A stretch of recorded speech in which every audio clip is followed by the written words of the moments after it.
مکن کاری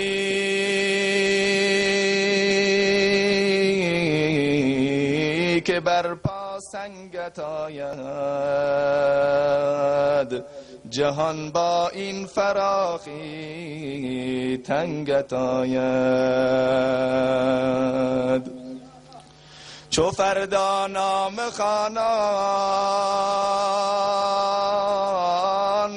خوانند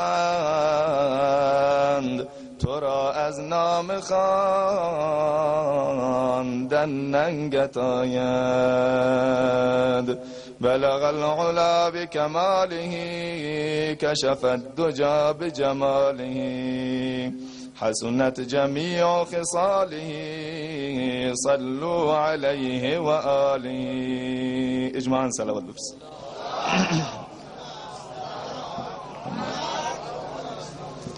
السلام علیکم و رحمت الله و برکاته. بسیار خوشحال و خرسندم از اینکه در جمع گرم و صمیمی شما مردم اسلام دوست و سنت پرور شرف و حضور دارم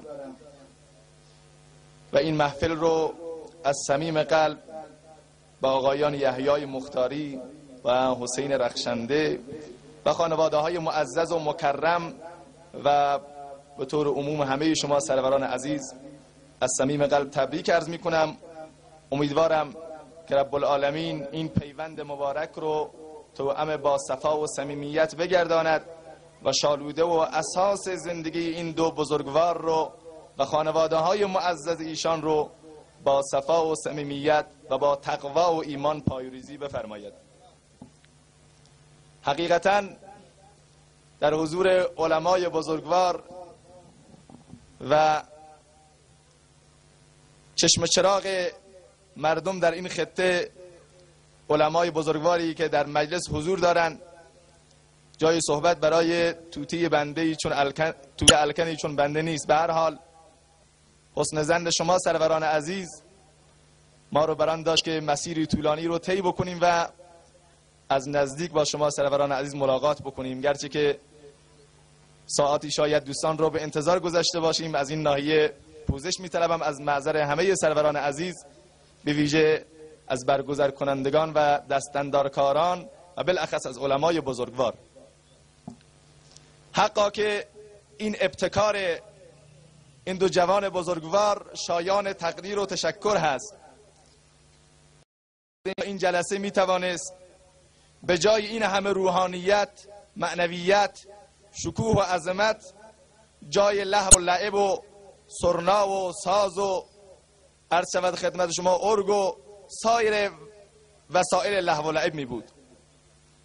و قطعا در چنین جلساتی انواع معاصی و گناهان صورت می گیرد، انواع بی‌حجابی ها، بدحجابی ها، الواتی ها.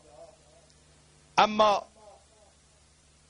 این جوانان آمدند و شادی خودشان را، جشن خودشان را، سرورشان را با اتباع از دستورات نوین اسلام و شریعت غرای محمد مصطفی صلی الله علیه و سلم برگزار کردند.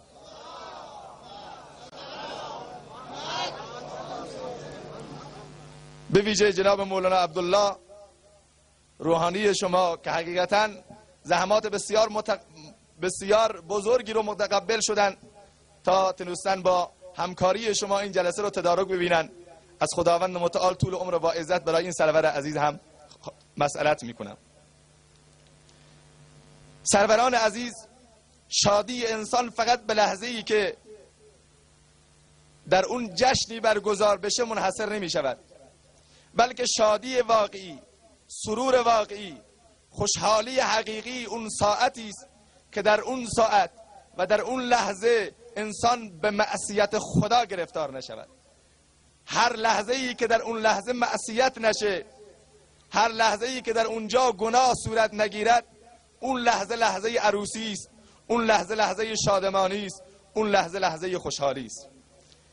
و چون که الان در این جلسه معصیتی وجود ندارد، همه با وضو و طهارت نشستن، همه پاک و صاف با قلوب مملو و سرشار از ایمان و تقوا، خواهرها پشت پرده حجاب و عفت و برادران بزرگوار هم در این جلسه با معنویت حضور دارند. حقا که این جلسه جای سرور و شادمانی است، چون که این جلسه ای است که فقط برای رضای خدا تدارک دیده شده و برگزار شده است. از جوانان عزیز تقاضا میکنم بفرمایید بنشینن، بفرمایید به جلسه بپیوندن. جزاکم الله خیر. صلوات قرای ناد بفرمایید.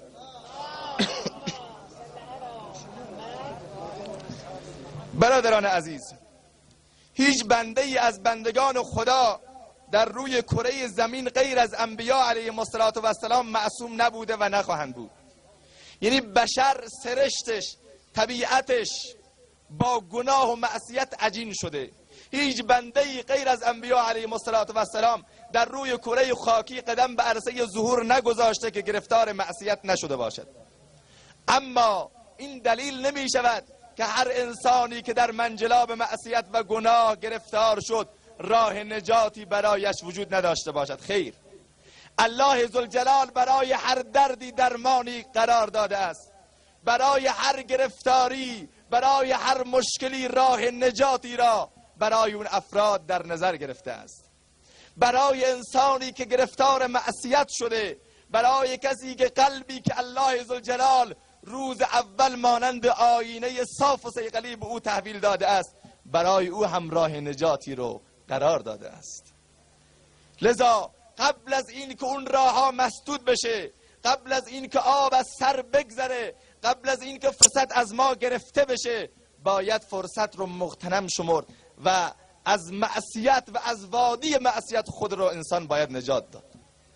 سروران بزرگوار، توجه کنید، روزی که ما به دنیا آمدیم پروردگار عالم در بدن ما تکه گوشت رو قرار داده به نام قلب، به اصطلاح فارسی به نام دل، که این دل مانند آینه صاف و صیقلی بوده و به دست من و شما تحویل داده است.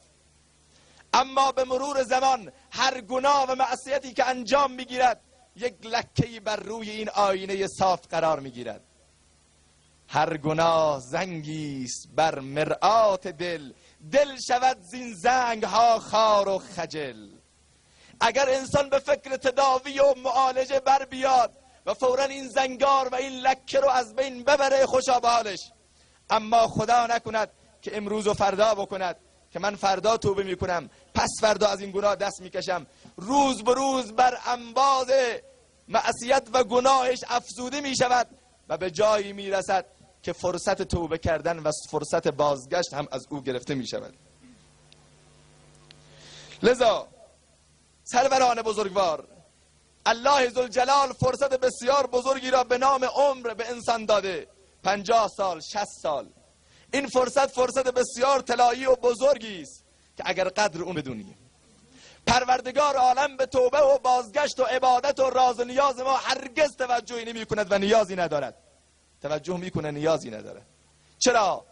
چون که اگر ما هر چقدر عبادت بکنیم به الهی خداوند، به مالکیت خداوند، به عظمت و شکوه و جلال پروردگار عالم افزوده نخواهد شد. و اگر ما گرفتار معصیت هم بشیم، به هیچ عنوان از بزرگی پروردگار عالم و از کبریایی خداوند هرگز کاسته نخواهد شد. اما اینه که ما مجبوریم، ما نیازمندیم. اگر بیایی در بازه، اگر نیایی خدا بی نیازی. حدیثی است رسول معظم اسلام میفرماید مثال بازگشت انسان و توبه انسان را به جانب خدا مثال میزند به اون فردی که در بیابانی با شتری حرکت میکند، در مسیر راه تمامی بار و بنش آب و غذاش روی شتر داخل خرجین شتر. ناگهان شترش با تمامی آب و توشه و زادش از پیشش گم میشود. هر سو میزند اما خبری از شتر نیست. تشنگی و ظمأ بالاخره ظاهری به اوج خودش رسیده و این آقا داره آخرین لحظات زندگی خودش را طی میکند. بعد از این که هر جا میگردد شترش رو پیدا نمی کند، به آرزوی مرگ میاد در سایه میخوابد و به انتظار مرگ می نشیند که هر لحظه مرگ او را فرا بگیرد. در همین هنگام خوابش میبرد، چشماشو باز میکند، میبینه شترش با تمامی وسایلش جلوی چشمانش حاضره. این فرد به نظر شما چقدر خوشحال میشه؟ از مرگ حتمی داره نجات پیدا میکنه. آقا امیدش از همه جا قطع شده، ناگهان به کل دنیا و زندگیش امیدوار میشود. این چقدر خوشحال میشود. رسول خدا میفرماد لله افرح بتوبة العبد من ذلك الرجل. به خدا قسم که پروردگار عالم هنگام بازگشت جوان مسلمان، هنگام توبه برادر مسلمان، هنگام انابت و بازگشت خواهر مسلمان به جانب خداوند متعال از صاحب شتر وقتی شترشو پیدا میکند بیشتر خوشحال و خرسند میشود، در حالی که نیازی هم ندارد. چرا؟ چون که با من شما محبت داره، با من شما دوستی داره، الفت داره. دوست نداره که یک بنده از بندگانش به جهنم بره. خداوند دوست داره که همه داخل بهش برن، همه از وادی هلاکت نجات پیدا بکنن، از منجلاب معصیت نجات پیدا بکنن و به شاهرای توبه، هدایت و بازگشت مراجعه بکنن. مولانای مثنوی ضرب المثلی میزنه در قالب شعر، میگه یک آقایی آمد و سر راه مردم خاری را کاشت. خار میدونید، مردم بهش گفتن آقا جان این خار سد معبر کرده، مزاحم مردمه، لطفا این خار رو از سر راه مردم بکن، برش دار. این گفت فردا پس فردا، بالاخره امروز و فردا میکرد تا اینکه کار به دادگاه و قاضی رسید. قاضی اینو خواست، اعزاریه براش فرستاد که آقا شما چرا این خار رو نمیکنی و سد راه مردم شدی و سد معبر کردی، مزاحمت برای مردم ایجاد کردی؟ گفت جناب قاضی من فردا میکنم. هی فردا و پس فردا میکرد، هر روز این درخت خار بزرگتر، بالاخره پرخارتر، ریشهش در اعماق زمین بیشتر فرو میرفت و شاخه‌هاش کل افق را فرا میگرفت و این جوان روز به روز پیرتر میشد، ضعیفتر میشد، تا به جایی رسید که این آقا کاملا پیر و سست و مضطرب شد و خار تنومند و بزرگ که به هیچ عنوان نمیتوانست با هیچ وسیله این خار رو از بین بکنه. مولانا مثنوی میفرماید اون خار، هر معصیت یک خار در قلب انسان، اگر امروز و فردا بکنی اون خار هر روز، اون معصیت هر روز بیشتر می شود، ریشه می دواند و تو هر روز پیرتر می شوی و نمی توانی اون خار معصیت رو از قلبت بکنی. تو که میگویی که فردا این بدان که به هر روزی که می آید زمان آن درخت بد جوانتر می شود، وین کننده پیر و مضطر می شود. اگر فردا و پس فردا بکنی هر روز اون درخت معصیت، اون انبار معصیت، اون تجمع معصیت بزرگتر می شود و انسان توفیق توبه و توفیق بازگشت از انسان گرفته می شود. لذا دربار خدا دربار نومیدی نیست. بازا بازا هر آنچه هستی بازا، گر گبر و یهود و بت پرستی بازا، این درگه ما درگه نومیدی نیست. 100 بار اگر توبه شکستی بازا، اگر 100 بار توبه کردی ولی شیطان تو رو باز فریب داد، از دربار خدا ناامید نشو، برگرد. بیا که دربار خداوند متعال دربار ناامیدی نیست. الله عزوجلال میفرماید اگر بنده من در حدیث قدسی یک وجب بیاد، من به سوی او 1 متر میام. اگر اون 1 متر بیاد من 2 متر میام. اگر او آهسته آهسته بیاد من الله دوان دوان بدو میام. فقط مهم اینه که قدم اول رو تو برداری، حرکت اول، استارت اول، جرقه اول مال تو باشه، بقیه‌شو بذار به خدا. ولی مهم اینه که برداری، فرصت رو غنیمت بشماری. جامعه عمر من، تاریخ گذشته من سیان، تاریخ گذشته من سیاهه، با معصیت سیاه ترش نکنیم، آینده ما رو با نور الله منور بکنیم. سروران عزیز، مانند پیر چنگی توبه بکنیم. پیر چنگی رو میشناسید؟ میگه یک در زمان حضرت امیرالمومنین عمر بن خطاب رضی الله عنه یک پیرمردی بود، یک جوانی بود، کارش چنگ زدن بود، نوازندگی، ساز و دهل، ساز و سرنا. صدای بسیار خوشی داشت، چنان صدای خوشی داشت که در کمتر تجمع بزرگی بود که این آقا شرکت نکنه. هر جلسه عروسی بود ایشون حضور داشت، هر جلسه ای که لهو و لعب بود، حضور جوانان بود، قطعا از ایشون دعوت به عمل می آورد و اینها رو بالاخره دعوت میکردن و برای ایشون مراسم استقبالی بسیار بزرگی همراه میانداختن. پول هنگفتی از این راه میگرفت. سالیان سال گذشت، شغلش همان معصیت و گناه، ساز و سرنا، تا به جایی رسید ایام پیری او رو فرا گرفت. برف پیری بر لب بامش نشست و صدای بسیار خوشش و دلنوازش تبدیل به صدای کریه و زشت شد، صدای کلفت. کم کم مجلسش داشت رونق خودش رو از دست میداد، رعشه و لرزه به دستش افتاد، نمیتوانست دیگه بنوازه، تار بزنه، ساز بزنه، دیگه خریداری نداشت. هر روز از جمعیت کاسته میشد تا به جایی رسید که 1 نفر هم در مجلسش حضور پیدا نمیکرد. از همه جا ناامید شد، در خانه هر کس رو میزد که براش نانی بدن، غذایی بدن، هیچ کس تحویلش نمی گرفتن. این دنیا اینه ها، تا پول داری رفیقتم قربون بند جیبتم. وقتی دنیا رفت دیگه خلاصی، اندازه پرپشه ارزش نداری. محبت فقط محبت الهی است که همیشه دوام داره. محبت دنیا تا زمانی که دنیاست دوام داره، استمرار داره، اما دنیا رفت دیگه ارزشی نداره. پیر چنگی وقتی متوجه شد دیگه خریداری ندارد، بلند شد، حرکت کرد، آمد چنگ خودش رو برداشت، روانه قبرستان مدینه شد، آمد روبروی گنبد خضرای رسول الله، آمد روبروی پیامبر خدا، نزد رسول معظم اسلام شروع کرد به گریه و ناله کردن. گفت پروردگارا، گفت عمر و مهلتم دادی بسی، لطفها کردی خدایا با خسی، معصیت ورزیده ام 70 سال، باز نگرفتی ز من روزی نوال. نیست کس امروز مهمان تو ام، خدایا امروز خریداری ندارم، امروز کسی نیست که منو بپذیره، امروز کسی نیست که دست منو بگیره. نیست کس امروز مهمان تو ام، چنگ بهر تو زنم کان تو ام. چنگ برای تو میزنم، ساز تو را میزنم، سرود عشق تو را میخوانم، سرود عاشقانه برای الله میخوانم. حضرت عمر رضی الله عنه در این هنگام خواب بود، امیر مؤمنان بود. حضرت عمر بن خطاب رضی الله عنه ناگهان در خواب دید که رسول معظم اسلام چهره جهان آرایش جلوی چشمان عمر بن خطاب که ای عمر، بانگ آمد مر عمر را که ای عمر، بنده ما را ز حاجت باز خر.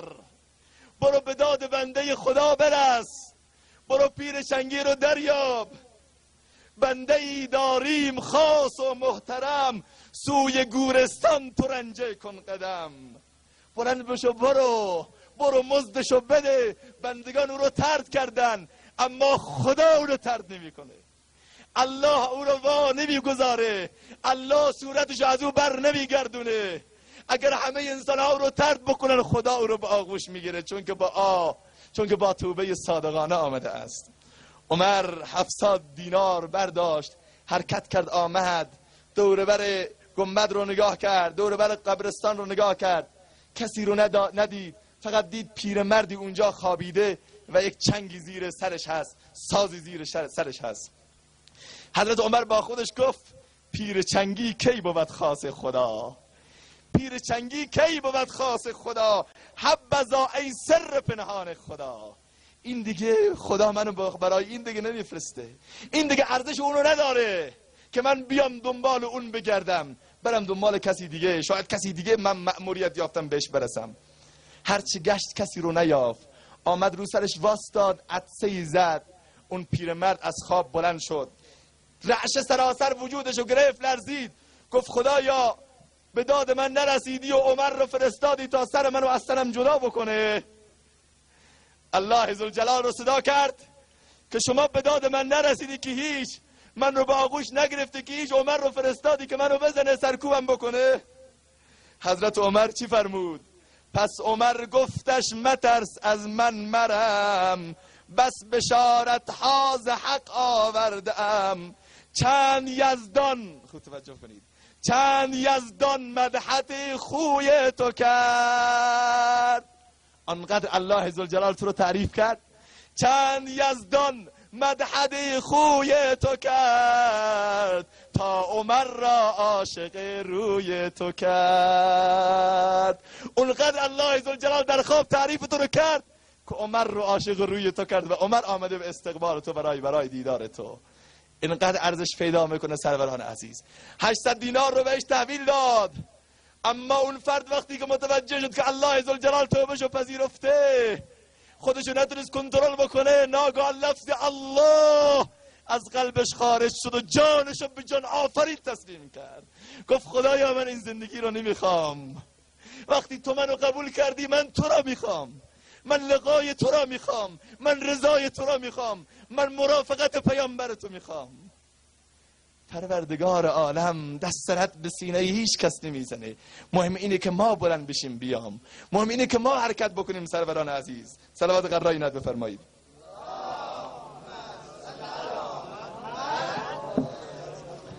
بازا بازا هر آنچه هستی بازا، گر گبر و یهود و بت پرستی بازا. این درگاه ما درگاه نومیدی نیست، درگاه خدا درگاه نومیدی نیست سروران عزیز. حدیثی که اول تلاوت کردم، الله ذوالجلال دست بلا کیف خودش رو در شب دراز میکنه به سوی بندگان تا کسانی که در روز گرفتار معصیت شدن به سوی خدا برگردن، و در روز دست بلا کیف خودش رو، دست رحمتش رو دراز میکنه تا انسانهایی که در شب گناه کردن اونها رو به آغوش بگیره. کجاست امن یجیب المضطر اذا دعاه و یکشف السوء؟ چه کسی است که خدا را بخونه و خدا مشکلاتش رو حل بکنه؟ چه کسی است که بعد از گناه و معصیت ناامید نشه و دروازه خدا رو محکم بکوبه؟ برادران عزیز، هر چقدر گناه کرده باشیم ما از بهلول دیگه بیشتر گناه نکردیم. داستانش مفصله، خیلی جالبه ها. بهلول رو شاید اسمش شنیدید، یا بهلول یا بهلول، همه یک نفره. ایشون کارش کفن دزدی بود در اون زمان، در زمان رسول خدا. هر زمان که فردی میمرد این آقا میرفت قبر رو نبش میکرد، باز میکرد، کفن رو بر میداشت، میامد بالاخره میفروخت. اون زمان پول زیادی بود به هر حال. برای خودش غذا و نان تهیه میکرد، میرفت بازار بچه‌ش میشون میخورد، مینشست میخورد. روزگارش با همین کیفیت میگذشت. روزی یکی از دختران عفیفه و مطهره و نظیفه و مؤمنه اصحاب رسول معظم اسلام فوت کرد. طبق روال اسلامی ایشون رو بردن دفن کردن. شب هنگام بهلول طبق عادت دیرینه‌اش، خوی بد در طبیعتی که نشست نرود جز به وقت مرگ زده است، خدا نکند خوی بد در طبیعتی بنشینه. بهلول طبق عادت دیرینه خودش شبانگاه حرکت کرد و روانه قبرستان شد. آمد قبرشو باز کرد. قبرشو باز کرد، سروران این رو خوب توجه بکنن. قبرشو باز کرد و این دختر پاک و عفیفه را در درون قبر لخت مادرزاد کفنشو کشید. هنگامی که چشمانش به این دختر افتاد فریفته این دختر شد.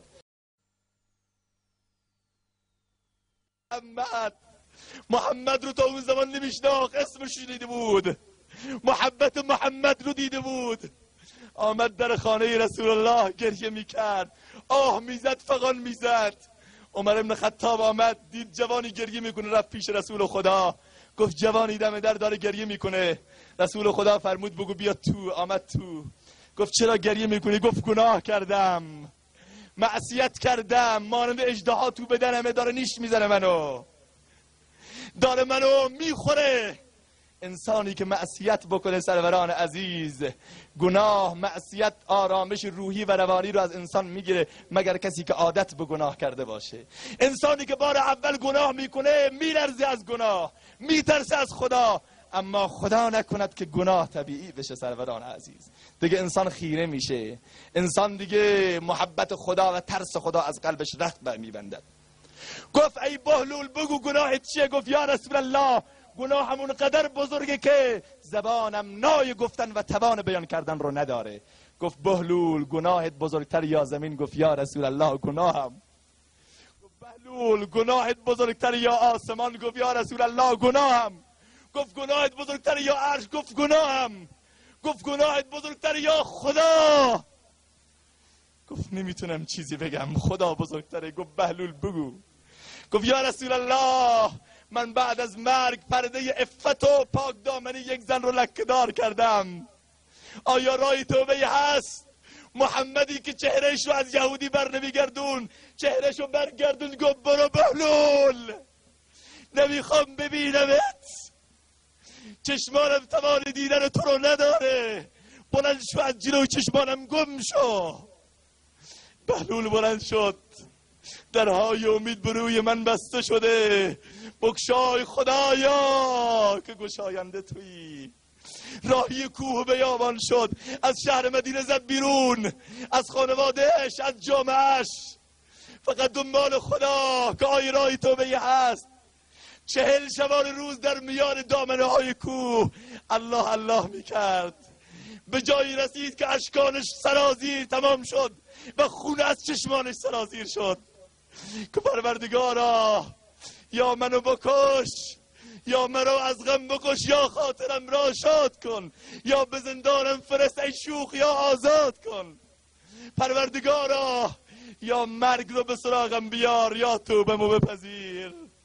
رسول معظم اسلام نشسته بودن که ناگهان چشمانش بر فراز آسمان پر کشید که جبرائیل امین آمد. السلام یقرئک السلام. ای رسول الله، خدایی که اسم سلامه بر تو سلام میفرستد و میگه برو بهلول رو دریاب، برو که پروردگار عالم توبه بهلول رو قبول کرده، برو به بهلول مژدگانی بده. توبه بهلول پذیرفته شد و خداوند اون رو قبول کرد و جزء مقربان و اولیای خدا، خط مقدم اولیاء رو بهلول تشکیل داد. سروران عزیز، قطعا هیچ کدوم ما از بهلول دیگه بیشتر گناه نکردیم. فرصتها اگر بیایی دروازه، ای یک دل صد دل، دل یک دل کن. 100 دل داری، دل تو یک دل کن. دل دنبال ماشینه، دنبال ناموس مردمه، دنبال فلانه، یک دل کن. هرچه غیر از ماست آن را یله کن. یک صبح به اخلاص بیا بر در ما، گر کار تو بر نیامد آن گه گله کن. اگر یک صبح با اخلاص در خانه خدا رو زدی و خدا دست رد به سینه تو زد، اون موقع گله کن. ولی بی انصاف یک صبح بیا به اخلاص، یک قدم بردار، حرکت بکن به سوی خدا، توبه بکن، توبه نصوح بکن. یا ایها الذین آمنو توبوا الی الله توبة نصوحا. توبه نصوح کنی. توبه نصوح چیه؟ توبه ای که انسان نسبت به اون گناه تنفر داشته باشه. شرایط پذیرفته شدن توبه سه هست که بسیار از مفسرین میگن نصوح اسم فردی بوده که توبه بسیار خوبی کرد. خدا به مؤمنان میگه ای مؤمنان مانند نصوح توبه کنید. میدونید نصوح کی بوده، چه کاره بوده؟ مولانا روم رحمت الله علیه این رو هم معرفی کرده. میگه نصوح یک جوانی بود، شغلش دلاکی بود. زمان قدیم دیدی بودید حمام‌های عمومی توی شهرها، همه میامدن داخل حمام‌های عمومی حمام میکردن. این نصوح لباس مبدل پوشیده بود، لباس زنانه، خودشو آرایش کرده بود مثل خانوما، میرفت داخل حمام زنانه و دلاکی میکرد اونجا. دخترای پادشاه رو، زن پادشاه رو، وزیر وزرا رو این آقا لیف میکرد به اصطلاح و از این طریق اشباع میکرد شهوت خودش رو. معصیت با اوج خودش رسیده بود، کسی هم خبر نداشت و اگر میفهمیدن پوستشو میکندن. اتفاقا روزی در داخل حمام قرار داشت، ناگهان گوشواره دختر پادشاه گم شد. صدا زدن که در حمام رو قفل بکنید، باید همه تفتیش بشن. همه رو تفتیش کردن، داخل لباس ها کسی رو بالاخره متوجه نشدن به عنوان دزد، لذا دستور دادن که همه باید لخت مادرزاد بشن. سروران عزیز توجه کنید اینجا رو، همه باید برهنه بشن تا تفتیش بدنی بشه. تمامی اعضاشون باید مورد تفتیش قرار بگیرن تا اینکه دزد متوجه بالاخره مشخص بشه از این میان کسی هست. به هر حال نصوح اینجا بود که متوجه خدا شد. آبروش در خطر ها. خودتون در چنین موقعیتی قرار بدید چه وضعیتی به انسان دست میده ها. آبرو در خطر، جان در خطر، زندگی در خطر، آرامش در خطر، حقوق در خطر، همه چیز با چالش جدی مواجه ها. بهلول از نصوح از همه جا امیدش قطع شد. فوراً خلوت گزید، داخل دوشی رفت تک و تنها. گفت پروردگارا، یا ربا، یا اکرم الاکرمین، یا ارحم الراحمین، متوجه من باش. گفت یا رب، بارها برگشتم، توبه ها و عذرها بشکستم. من بارها توبه کردم و اشکستم، گر مرا این بار ستاری کنی. توبه کردم من زهر ناکردنی، توبه کردم من حقیقت با خدا، نشکنم تا جان شود از تن جدا. خدای این بار توبه منو بپذیر، 2 مرتبه چنین غلطی نمی کنم. بالاخره یکی یکی رو تفتیش کردن تا این که نوبت رسید به نصوح. نصوح کجاست؟ نوبت نصوحه. نصوح داره اشک میریزه. خدایا، یا ستار العیوب، ای خدایی که ستاری کردی تا به امروز، ای خدایی که تا امروز راز منو فاش نکردی، تو رو به ذات ذوالجلالت قسم میدم که امروز هم پرده از رو گناهم بر ندار. من قول میدم 2 مرتبه بر نگردم، اگرچه که بارها این قول رو دادم و شکستم، ولی این بار قول من قوله. آه و ناله و فغانش به فراز آسمان پر میکشه. بله، دنبال نصوح آمدن، دیدن نصوح گریه بکنه، در زدن. نصوح در رو باز کن، نوبت توه. چرا گریه بکنه؟ نصوح چیزی نیست، حالت تهوع دارم، مریضم، بیا لباستو در بیار. بردن دست به لباسش، اشک میریخت، گریه میکرد، خدا خدا میکرد، پروردگارا قلم عفو رو بکش. ناگهان در این لحظه که پیراهنشو در آوردن، صدایی بلند شد که نگه دارید که گوشواره دختر پادشاه پیدا شد. دست به نسوح نزنید. نسوح معذرت میخوایم، ببخشیم ما تو را متهم کردیم، نه ایرادی نداره. الله ذوالجلال نسوح رو نجات داد، نسوح آمد بیرون، این مشکل حل شد. 2 مرتبه موقعیت گناه و فرصت گناه و معصیت برای نسوح فراهم شد که باید بره 2 مرتبه داخل حمام. اما نسوح نه تنها این که نرفت، بلکه تنفر خودش را اذعان کرد و اظهار کرد. به جایی رسید که پادشاه اونو به مرگ تهدید کرد که یا باید شغل قدیمی خودت رو ادامه بدی وگرنه حکم اعدامت. گفت به خدا قسم، به خدا قسم نشکنم تا جان شود از تن جدا. توبه‌ای کردم حقیقت با خدا، نشکنم تا جان شود از تن جدا. به خدا قسم اگر جانم هم از تنم بره، به والله قسم 2 مرتبه به سوی اون گناه عودت نخواهم کرد. خدا میگه یا ایها الذین آمنو توبوا الی الله توبة نصوحا. مانند نسوح توبه بکنید. که چی؟ که استعداد معصیت داشته باشید، وسایل معصیت براتون فراهم باشه، گناه نکنید. مانند این جوانان بزرگوار، الان زمینه معصیت اینجا باز بود، میتونستن اینجا این جلسه رو ساز و سرنا بگیره، شرابخواری بگیره، چند تا معتاد بیاد تو جلسه، اما این همه نمازخوان، بزرگوار، جوان و پیرمرد، مرد و زن با وضوی کامل آمدن نشستن. اینو میگن توبه، اینو میگن بازگشت، اینو میگن حب خدا در قلب انسان متجلی شدن. سروران عزیز، هنگامی که استعداد معصیت انسان نداشته باشه، توبه کردن معنایی نداره. در جوانی توبه کردن شیوه پیغمبری است. وقتی پیری گرگ ظالم میشود پرهیزگار. گرگ وقتی که پیر میشه، ندریدنش و نخوردن گوسفندش از اخلاق ارسلت خدمت شما اسلامیش و یا حیوانیش نیست. اون دیگه نمیتونه، این استعداد نداره. مهم اینه که گرگی بتونه بدره، نداره مهمه.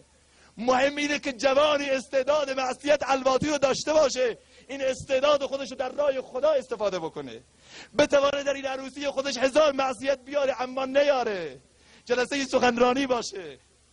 سروران بزرگوار، هنگامی که خوشحالیم باید خود ما رو به خدا معرفی بکنیم. هنگامی که در مصائب و مشکلات گرفتار میشیم، هر کس الله الله میکنه. هنگامی که مریضی به سراغ یکی میاد، اون کسی که تا به عمرش نماز نخونده میگه الله الله الله، اما این الله گفتنش ارزش نداره. چرا وقتی که راه زندگی هموار میگردد، بشر تغییر حالت میدهد، خونخوار میگردد، به مؤمن و دیندار میگردد. وقتی چکاش برگشت بخوره، برشکست بشه، میگه خدایا خودت رحم کن، همین بار خدایا رحم کن. ای بی انصاف، تعرف الی الله فی الرخاء یعرفک فی الشده. هنگامی که خوشحالی، هنگامی که سالمی، هنگامی که پول داری، مال داری، هنگامی که استعداد معصیت داری، خودتو به خدا معرفی بکن. خدایا من استعداد گناه داشتم ولی نکردم. یعرفک فی الشده، خدا هنگام مشکلات تو رو در میابه. آقا شما میخوای با یک آقای پارتی بازی بکن، با یک فرماندار یک شهری، خب هنگامی که میخوای به هنگام مشکلات بهت رسیدگی بکنی، قبلا میری زمانی که پول داری باش ارتباط برقرار میکنی، دوست میشی، تا زمانی که مشکلی بهت پیش بیاد بری پیش فرماندار، بله من فلانی ام، قبلا پیش تو آمدم، فلانی به حال من رحم کن. خب قطعا بهت رحم میکنه. ولی آقای فرماندار رو که قبلا نمیشناسی، حالا که مشکل بهت برخورده، آیا میتونه مشکلتو حل بکنه؟ نه. خدا برای نسبت البته قابل مقایسه نیست. خدا میخواد که ما هنگامی که خوشحالیم خود ما رو به اون معرفی بکنیم، بعد خدا هنگام مشکلات به داد ما برسه. اما امروز اینجوری نیست. وقتی که در مشکلات قرار میگیریم، مریضی میاد، آقا میگه بعد 2 کلیه تو باید برداشته بشه، میگه خدا. هنگامی که میگه آقا مریض سرطان داره، بیماری ایدز آمده، چکاش برگشت خورده، خانوادش فلان شده، تصادفی شده، اون میگه الله الله الله الله رحم کن. خداوند اینجا دیگه به داد انسان نمیرسه. سروران عزیز، مثال ما میدونیم مثل کی میمونه؟ یک لطیفه بگم، عروسی هست نگه یک سر گریه هست، بعضی موقع هم بخندن. صلوات قرآن ند بفرمایید. میگه یک آقایی یک روزی روی درخت خرما میرفت بالا. خوب توجه کنید. دیدید درخت خرما خیلی بلنده ها، طولش حداقل 3 متر 4 متر 5 متر، اما درخت خرما داریم. این آقا از درخت خرما داشت میرفت بالا، متوجه نبود که از درخت خرما داره میره بالا. به عشق خرما هیچ چالش نمیشد، تون قدم میزد، همونجوری میرفت، خودشو میکشید میرفت بالا. خوب که رفت بالا، یک مرتبه زمین نو کرد، گفت اوه من چقدر با زمین فاصله گرفتم ها، حالا چجوری برگردم؟ از این وسط رو پشیمان شد. گفت بابا عجب غلطی کردم، من آمدم این بالا، منو چیکار به بالا رفتن، موش رو چیکار تهران به اصطلاح. بعد گفت خدایا اگر به پایین برگردم 6 من روغن حیوانی، به اصطلاح ما روغن زد، در راه تو صدقه میکنم، خیرات میدم. گفت خیلی خوب. به هر حال نظر خودش کرد، آمد پایین، 1-2 متر آمد پایین، نزدیکتر به زمین شد، پشیمان شد. گفت 6 من روغن، بالاخره هر منی 10,000 تومان، 60,000 تومان. گفت خدایا 6 من خیلیه، 4 من بس دیگه ولش کن. بعد شروع کرد آمد پایینتر و هم آمد پایین، 1-2 متر کمان، با خودش فکر کرد، باز به زمین نگاه کرد، گفت خدایا 4 منم خیلیه، میخواد 4 من چیکار بکنید؟ 2 من بس دیگه ولش کن. آمد پایین و پایینتر، به حال نزدیک به زمین که شد، 1 من و آخر خوب به نزدیک رسید، پاهاش میرسید. گفت خدایا تو که نیاز به روغن نداری، روغن میخواد چیکار بکنی؟ پاشو گذاشت روی زمین، یک میخی رفت تو پاش. گفت خدایا کی کاسه خودت فرستادی که من روغن ندادم بهت؟ حالا سروران عزیز، اینه که وقتی میرید بالا 6 من روغن نظر میکنید، وقتی که مشکل برطرف میشه، آقا همونی که بوده، احمد پوده همونی که بوده، هنگامی که به مشکلات او رو فشار میده، میخواد گلوشو فشار بده بکشه اونو، خدا میکنه، نظر میکنه 1,100,000 200,000. یادم آمد، من یادم یک خاطره هم بگم از خودم که سر قبرستان دیگه دوستان فوت کرده بود. من گفتم عجب موقعیت ها، مچ برادرشو گرفتم، خیلی گریه میکرد. گفتم چیکار داری میکنی؟ گفت خیلی متاسفم برادرم فوت کرده فلان. گفتم بیا و یک صدقه برای مسجد بکن. گفت به خدا هم به مشهد که رسیدم، یکی برادری هم اینجا حضور داره هستش، گفت نمیدونم 100,000 تومان 200,000 تومان فکر کنم، بالاخره گفت ما صدقه میدم، زکات میدم به مسجد. الان من دنبالش نمیدم، ولی اون برادر میگفت که تا از سر قبرستان جا ماشین آمدیم، گفت 200,000 تومان نه 100,000 تومان بس نمیشه. حقیقت گفتیم بابا همون 100,000 تومان هم درسته شما بدید. آمد تا در خانه، گفت 100,000 تومان حقیقت الان موقعیت بذارم 50,000 تومان بس. گفتم بابا همون 50,000 تومان. همین که 1-2 روز از مرگ برادرش گذشت، دیگه رفت که اون 50,000 تومان رو هم به مسجد بده. برادران عزیز، سروران عزیز، این موقعیت ها رو خدا برای انسان قرار داده که انسان در این موقعیت ها خداشناس باشه. هنگام مشکلات هر کس خدا پرست میشه، اون دیگه ارزش نداره. پس بیاییم، هنوز که جوانیم باید برگردیم به سوی خدا. در کودکی و بازی، اندر شباب غافل، آنگاه بقیه عمر پیری و ناتوانی. گویی چو پیر گردم وانگاه توبه آرم، بسیار کس که مردن در غره جوانی. چه بسا جوانانی بودن مثل من و شما، حرکت کردن سن برن به مشهد یا به فلان جا، شب جسدشو برگردوندند. مرگ خبر نمیکنه، گرگ اجل یکایک از این گله میخورد، این گله را ببین که چه آسوده میچرد. گویی چو پیر گردم وانگاه توبه آرم، بسیار کس که مردن در غره جوانی. کو حشمت سلیمان، کو سهولت اسکندر، کو بام و قصر و قیصر، کو حکم کامرانی، کو خاتم رسولان، سردفتر قبولان، کو ثبت و نسخ قرآن، کو وحی آسمانی. مادر کجا پدر کو، دختر چه شد پسر کو، چندین هزار سر کو، آخر تو آنچنانی. قافله رفتند و ما هم می رویم، چه بندی دل در این دنیا که چندین روز مهمانی. چون آگه مرگ پیش آید خوری آندم پشیمانی. مرگ که آمد، اسرائیل آمد، دیگه اونجا فرصت نمیده ها، اونجا دیگه فرصت توبه کردن نیست. اگر انسان در زندگی خودش توبه نکنه، هنگام مرگ کلمه نصیبش نمیشه. برادران میگه وقت تمومه. من فقط یک واقعی بگم، یکی از برادران ما در منطقه خاک زاهدان داشت رانندگی میکرد، مسافر کشی میکرد، شغلش همین بود، نه نماز نه عبادت نه طاعت.